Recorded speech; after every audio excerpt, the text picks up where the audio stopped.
Armenia had acquired 4 Su-30 SM fighter jets from Russia in December 2019, but the Armenian Air Force did not deploy the Su-30 for strike missions in 2020, for which it received sharp criticism, and the major reasons were that Armenian pilots were not trained enough on the Su-30, and Armenia did not manage to purchase missile package for the aircraft before the 2020 conflict.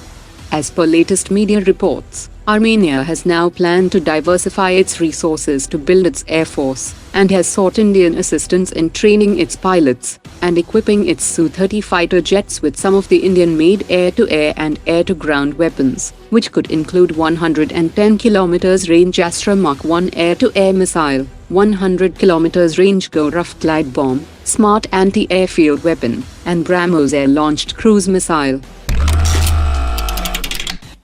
The DRDO had showcased an Uttam Mk2 radar at the Defense Expo 2022 that had 912 transmit-receive modules, which is more than 780 transmit-receive modules of the baseline Uttam radar.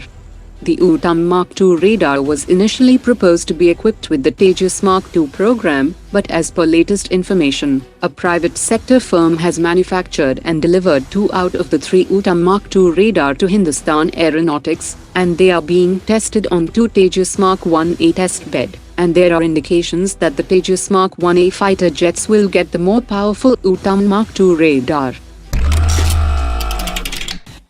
The Philippine Navy has expressed interest in acquiring Brahmos missiles for its frontline warships, but as it will take time and require structural modifications on the ships, a Philippine military-backed think tank has said that it should equip coastal Brahmos batteries on some of the non-combatant ships like auxiliary support ships or cargo ships. That will provide an interim solution until the Brahmos missiles are equipped on the frontline warships.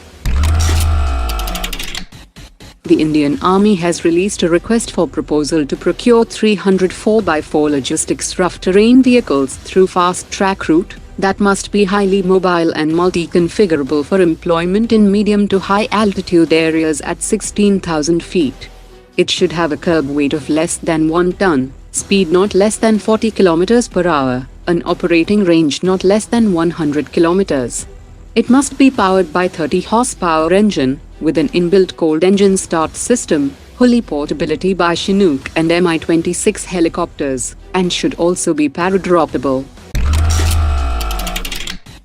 To capitalize on Japan's recent decision to increase its defense budget, the Indian Army has asked Indian vendors to hand over their defense equipments, so that they can be displayed in Japan to promote Indian defense industry at the upcoming bilateral Army exercise from 13 February. Some of the equipment sought by the Army includes drones, man-portable counter-drone system, robot for room intervention operations, rifles, body armor and communication equipment.